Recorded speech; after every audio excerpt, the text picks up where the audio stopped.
ካዕባ አላህ ካላቃቸውና ካከበራቸው ስፍራዎች መካከል በግንባር ቀደምተኝነት የምትጠቀስ ናት። የሙስሊሞች ቂብላም ከመሆኗን ባሻገር ከመሬት ቀድሞ የተፈጠረው ስፍራም ካዕባ ያረፈበት ቦታ እንደሆነም ይነገራል። መላኢካዎቹም በሰማይ ላይ ጠዋፍ የሚያደርጉበት ቤተል መእሙር የተሰኘ የተቀደሰ ቤት እንዳላቸው ሁሉ ካዕባም ለሰው ልጆች በምድር ላይ የተገነባ ተመሳሳይ የተቀደሰ ቤት ነው። ክብሩ የታወቀ ቢሆንም በተለያዩ አጋጣሚዎች የፈረሰባቸውና የታደሰባቸው የታሪክ አጋጣሚዎች ነበሩ። ካዕባ በነቢዩላህ አደም ከተገነባሽ ጊዜ አንስቶ በምድር ላይ እጅግ የተቀደሰች ስፍራ ሆና ቆይታለች። ይሁን እንጂ በታሪክ ለመጀመሪያ ጊዜ ካዕባ የፈረሰባቸው በነቢዩላህ ኑህ አለይሂ ሰላም ዘመን በተከሰተው ታላቁ የጥፋት ውሃ ወይንም የጎርፍ ማዕበል ምክንያት ነበር።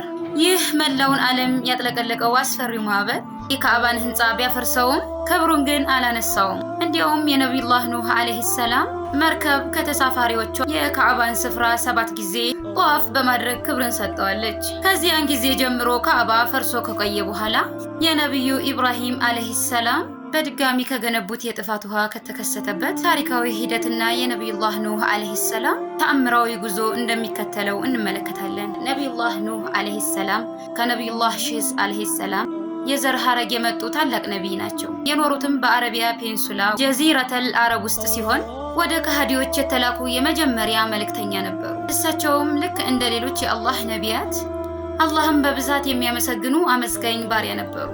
አላህን ሳያመሰግኑ እህልም አይቀምሱም፣ ልብስም አይለብሱም። ከእጃቸው ልፋት ይመገቡ የነበረ ሲሆን በግም ይጠብቁ ነበር። ነገር ግን በግ ማገድ ዋና ሙያቸው አልነበረም። ነቢዩላህ ኑህ አለይሂ ሰላም ጎበዝ አናጺም ነበሩ።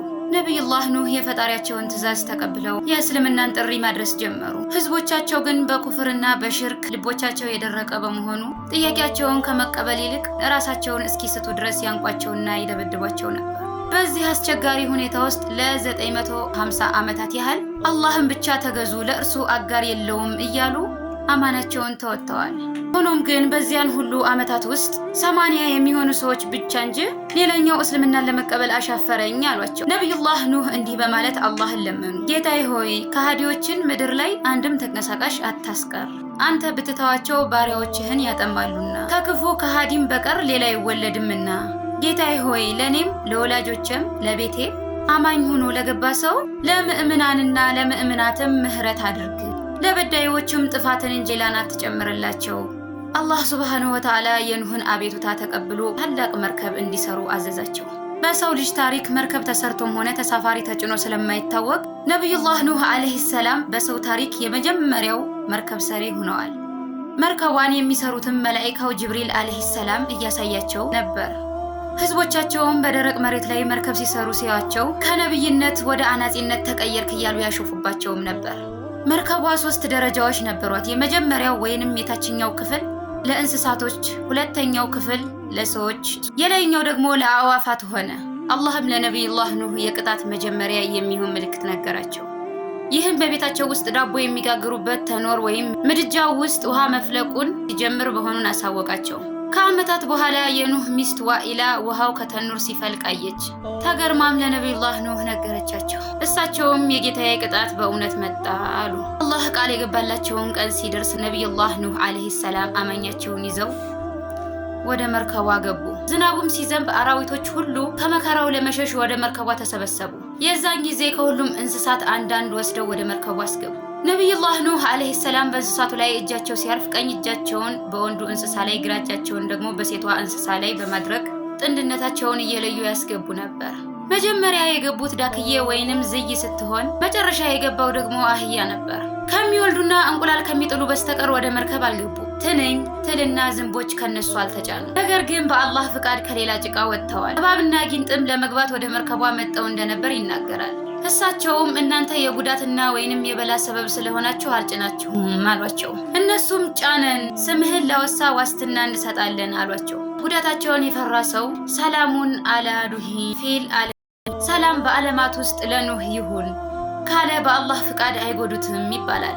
መርከቧ ከተሳፈሩት 80 አማኞች መካከል 3ቱ ልጆቻቸው ሃም፣ ሰናም፣ ያፊፍ ነበሩ። 4ተኛው ልጃቸው ከነአን ግን ካፊር መሆኑን ነቢዩላህ ኑህ አለይሂ ሰላም አያውቁም ነበር። ወደ መርከቧ እንዲወጣ ጠሩት። እሱ ግን አልተቀበለም። እምቢ አለ፣ ኮራ። በተራራ ጫፍ ላይ ቢንጠለጠል በመስመጥ የሚድን መስሎት ነበር። በራሱ ተኩራርቶ ፈረሱንም ተሳፍሮ በሲናን ተራራ ላይ ጫፍ ወጣ። እዚያ ለመድረስ ሲቃረብ አንድ ትልቅ ማዕበል መጥቶ እሱንም ፈረሱንም ዋጣቸው። ሁኔታው እጅግ በጣም አስፈሪ ነበር። መሬት ገጽታዋ እንዳይበላሽ ዝናብ ከመዝነቡ በፊት ውስጧ ያለውን ውሃ እንድታፈልቅ ታዘዘች። የምድሩም ውሃ ወጥቶ 17 ክንድ ከፍታ ላይ ደረሰ። እንደ ፍል ውሃም የሞቀ ነበር። ከዚያም ሰማይ በከፍታ ኃይል እንድታዘንብ ታዘዘች። አንድ የዝናብ ጠብታ ተራራን የሚያክል ትልቅ ነበር። ውሃው ከታችም ከላይም መጥቶ ተገጣጠመ። ከሰማይ የመጣው ውሃ እንደ በረዶ ቀዝቃዛ ስለነበር ምድሩ የሞቀ ውሃ ጋር ተቀላቀለ። የተሰበሰበው ውሃ ከፍተኛው የተራራ ጫፍ በላይ 40 ክንድ ደረሰ። ምድር ላይ አንድም ከሃዲ አልተረፈም። የነብዩላህ ኑህ መርከብ ግን ከላይ የተዘጋች ነበረች። ምንም አይነት ውሃ ሳይገባት በዛ አስፈሪ አየር፣ አሰቃቂ ማዕበል፣ ኃይለኛ ንፋስ መካከል መርከቢቱ አንድ ተራራ ባለ ማዕበል ውስጥ ትጓዝ ነበር።